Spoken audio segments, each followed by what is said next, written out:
Thanks for staying with us on Consider This. Melisa and Sharaad here with you. Now here's what we want you to consider tonight.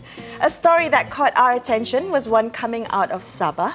Now the immigration department there has highlighted cases of foreign men who were, quote-unquote, willing to marry older women so that they could stay on and operate their businesses in Sabah. So even the Deputy Prime Minister, Datuk Sri Dr. Wan Azizah, has commented on this case.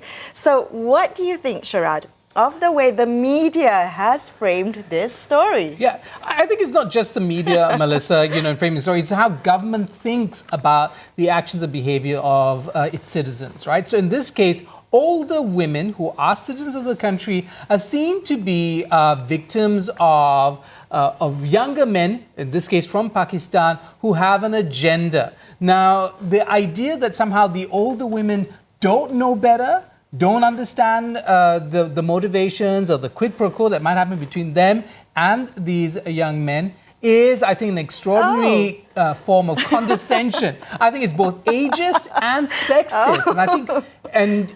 We should be outraged. You should. I should be outraged. I mean, this idea that that they are willing to to marry older women. Well, my read on this is a bit different from you. So you are saying that the women are being seen as victims of this, whereas what I'm reading, some of the media reports that I'm reading, is that the media has framed it as these men sanggup berkahwin dengan wanita berusia, are willing to remarry to older women. And I might read this, termasuk wanita berusia termasuk yang berstatus nenek. So, I mean, the way that's been framed, that is ageist and I think very sexist, because if the positions were reversed, no one would be questioning this story. If it was an older man and a younger woman, would we be reporting this in the news? It might or might not be, but I think ageism is something that often gets underreported. The assumption that older people don't know better, right? In this case, because it's ageism and sexism coming together. But at the end of the day, government seems to think it knows better than those women, that they don't know, that they're being taken advantage of, which I think is essentially the thing. Now, the government might have a public policy, interests, and that they might think, well, these are undesirables, right? So, but who is to determine what is undesirable?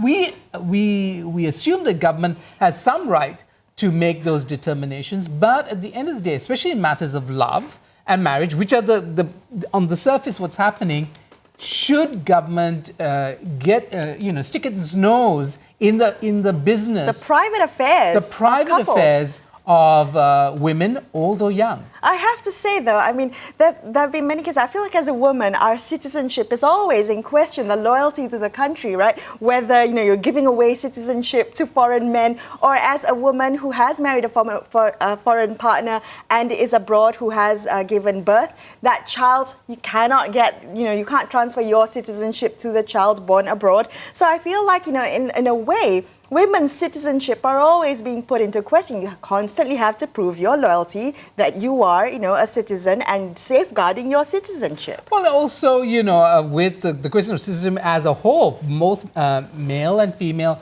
citizens of the country often find themselves, up against government that thinks it knows better and can take away their right to choose. And I think, all tonight, all throughout all the stories that we got, the theme of the story is in fact the question of strengthening citizenship and making sure that the state doesn't overreach. Right, and I'm hoping that media covering the story will get the framing right. Let's not go for the cheap clickbaity headlines. All right, that's all we have for you today. I'm Melisa Idris, and with me, Sharaad Kuttan. We will be back tomorrow at 10 p.m. for another edition of Consider This, only on Astro AWANI. Good night.